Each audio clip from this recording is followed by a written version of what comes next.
Pelaksanaan putusan hakim. Putusan hakim adalah pernyataan yang oleh hakim sebagai pejabat negara yang diberi wewenang untuk itu, diucapkan di persidangan dan bertujuan untuk mengakhiri atau menyelesaikan suatu perkara atau masalah antar pihak.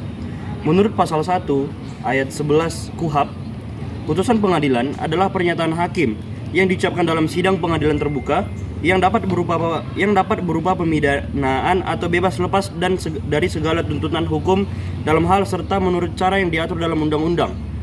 Putusan pengadilan negeri dapat diumumkan pada hari yang sama atau pada hari lain yang sebelumnya harus diberitahukan kepada penuntut, laporan umum atau penasihat hukum. Putusan harus didasarkan pada surat dakwaan, persyaratan permintaan umum, dan semua fakta dan keadaan yang terbukti di sidang pengadilan.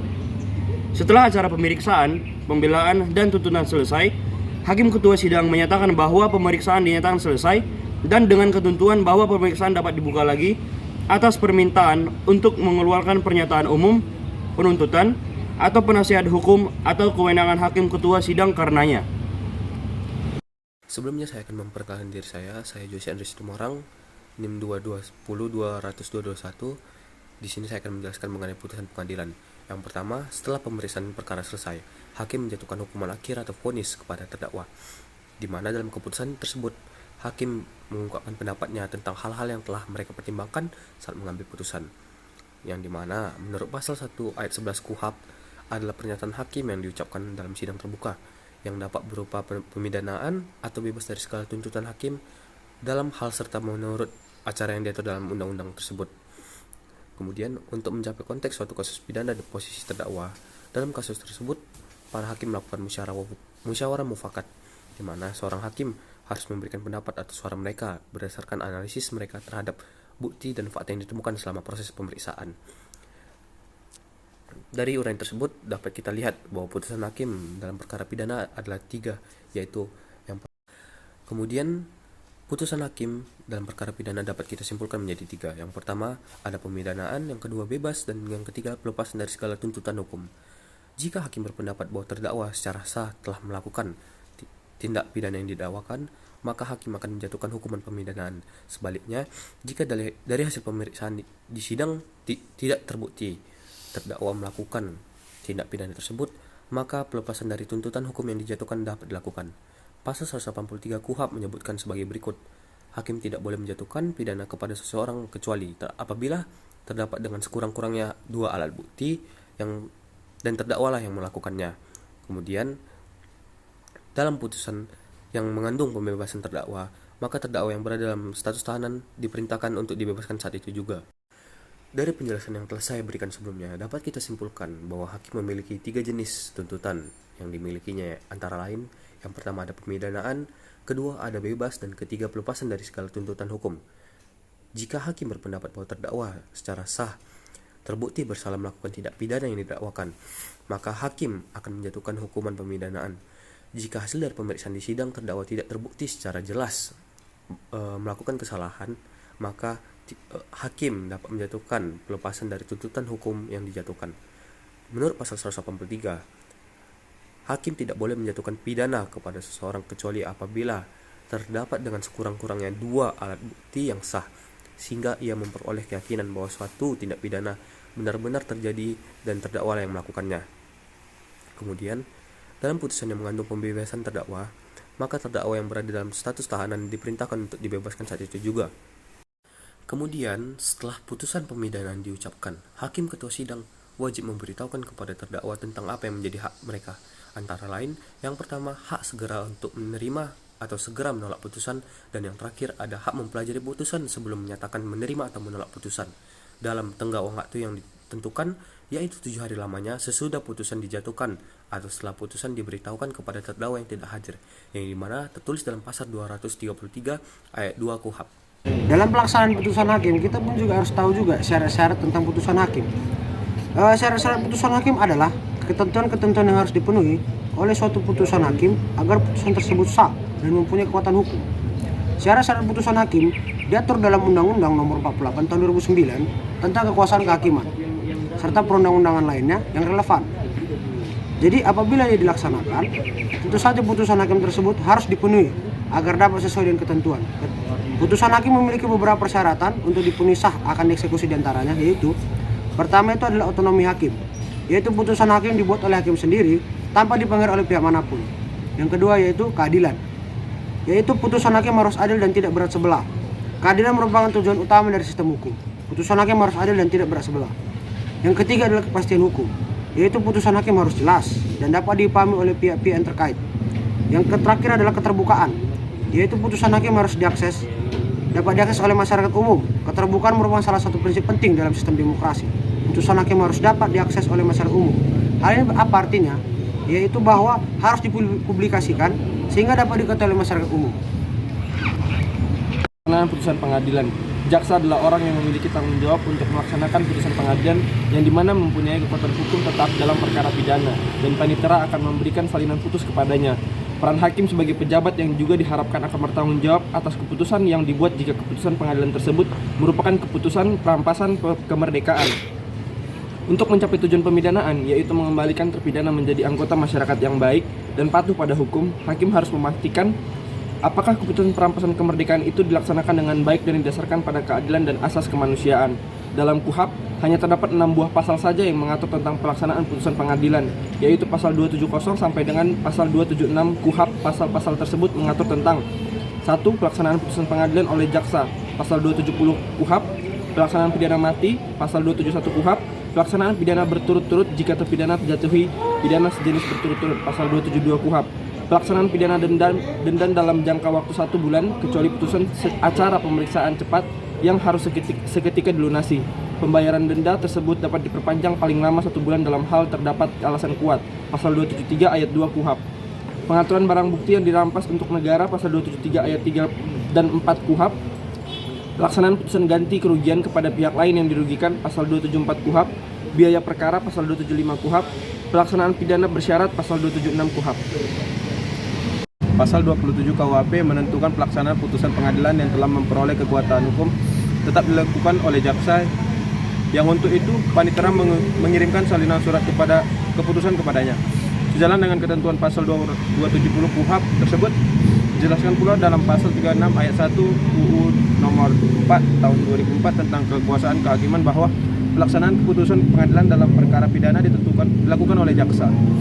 Sesuai dengan ketentuan pasal tersebut, jaksa adalah pejabat yang diberi wewenang untuk melaksanakan eksekusi pengadilan. Oleh karena itu, jaksa harus memahami dan memahami bagaimana pelaksanaan eksekusi pengadilan untuk memperlancar pelaksanaan putusan pengadilan tersebut.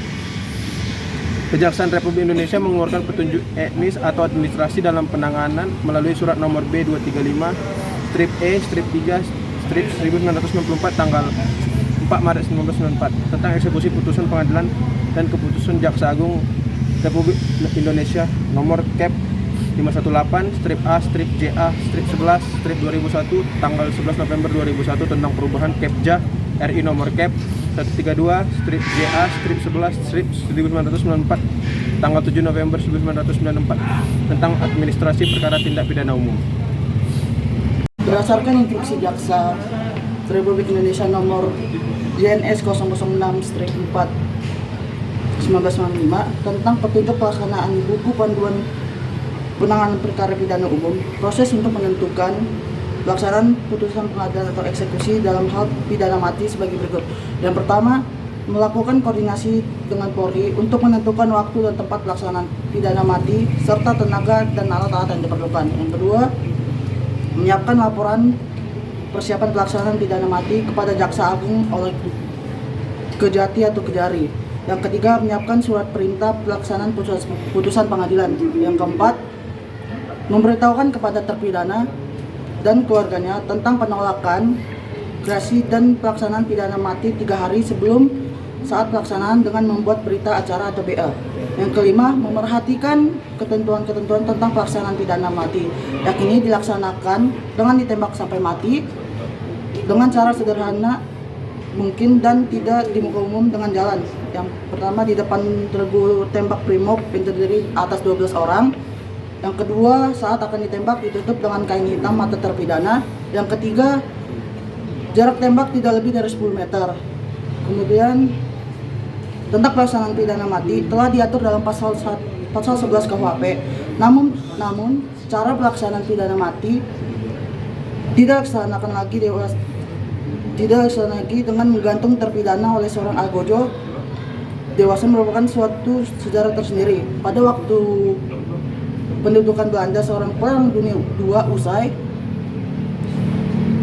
berlaku setelah 1945 nomor 123 yang menyatakan pelaksanaan pidana mati dengan ditembak mati dengan Undang-Undang nomor 1 tahun 1946 yang dikeluarkan oleh RI di Yogyakarta. Maka yang dinyatakan berlaku adalah WVS voor Nederlands Indie atau disebut KUHP. Jadi dengan sendirinya berlaku pasal 11 WVS tersebut yang menyatakan pidana mati dijalankan dengan cara digantung. Dengan di Undang-Undang nomor 73 tahun 1998 dinyatakan nomor 1 tahun 1946 untuk seluruh Indonesia. Jadi sejak 29 September tahun 1998 pidana mati seharusnya dilaksanakan dengan cara digantung menurut pasal 11 KUHP. Pada tahun 1964 dengan penetapan Presiden nomor 2 tahun 1964 nomor 38 tanggal 27 April 1964 tentang cara pelaksanaan pidana mati yang dijatuhkan oleh pengadilan di lapangan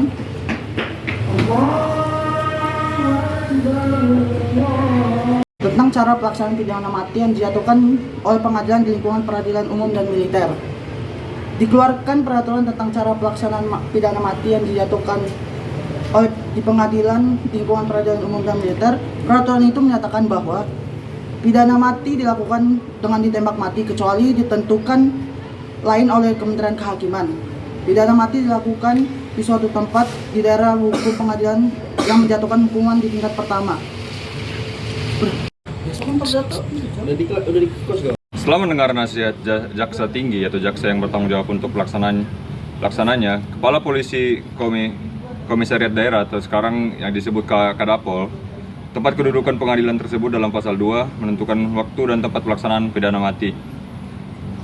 Kepala polisi tersebutlah yang menjaga keamanan dan menyediakan alat-alat yang diperlukan untuk pelaksanaan pidana mati. Kepala polisi bersama-sama dengan jaksa tinggi atau jaksa menghadiri pelaksanaan pidana mati. Jaksa tinggi atau jaksa yang bertanggung jawab atas pelaksananya. Pelaksanaan putusan pengadilan terhadap pidana penjara atau kurungan antara lain.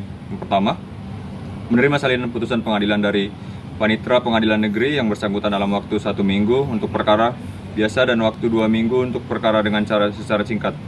Yang kedua, Kepala Kejaksaan mengeluarkan surat perintah pelaksanaan putusan pengadilan dan menyerahkan terpidana pada lembaga permasyarakatan.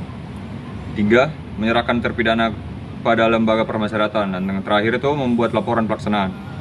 Berdasarkan prosedur pelaksanaan putusan pengadilan terhadap pidana penjara atau kurungan pada poin 2, disebutkan bahwa Kejaksaan Negeri mengeluarkan surat perintah pelaksanaan putusan pengadilan.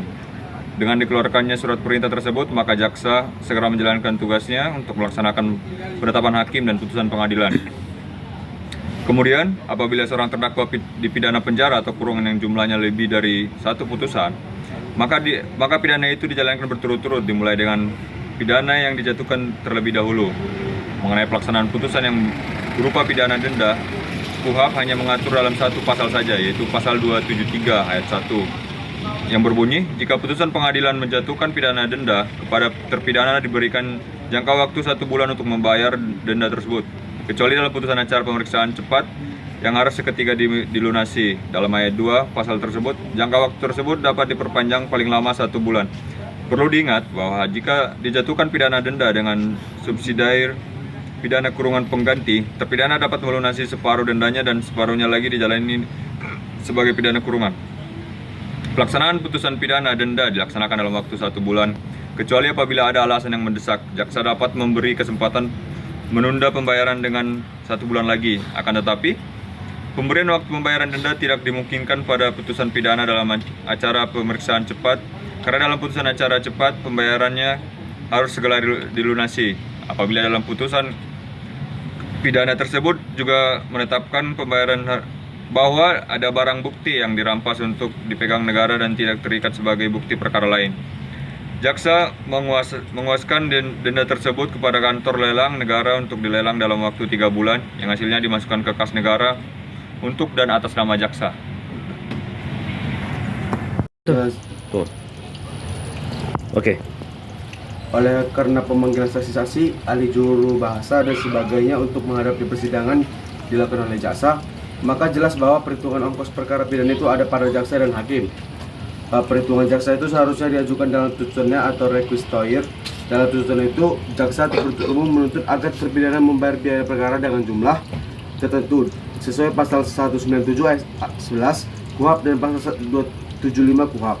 Walaupun KUHP tidak menyebut bahwa beban biaya perkara itu adalah pidana seperti hire, namun karena yang tidak diatur dalam pengganti seperti halnya dengan denda, maka biaya perkara tersebut menjadi piutang negara dan oleh karena itu dapat dibebankan kepada terpidana atau ahli warisnya. Mengenai pelaksanaan pidana perampasan barang bukti, jaksa mengusahakan benda tersebut kepada kantor lelang negara dan dalam waktu 3 bulan untuk penjual lelang, yang hasilnya dimasukkan ke kas negara untuk dan atas nama jaksa. Ini pun dapat diperpanjang paling lama 3 bulan. Dalam KUHP terdapat aturan mengenai apa yang harus dimuat suatu putusan, yaitu surat putusan pemindahan memuat ketentuan kepada siapa beban biaya perkara dibebankan dengan menyebutkan sejumlahnya yang pasti dan ketentuan mengenai barang bukti. Fokus utama di sini adalah mengurangi biaya perkara. Terdapat juga ketentuan lainnya yaitu pasal 275 KUHP yang menyatakan bahwa apabila lebih dari satu orang dipidana dalam satu perkara, maka biaya perkara atau ganti kerugian dibebankan kepada secara berimbang.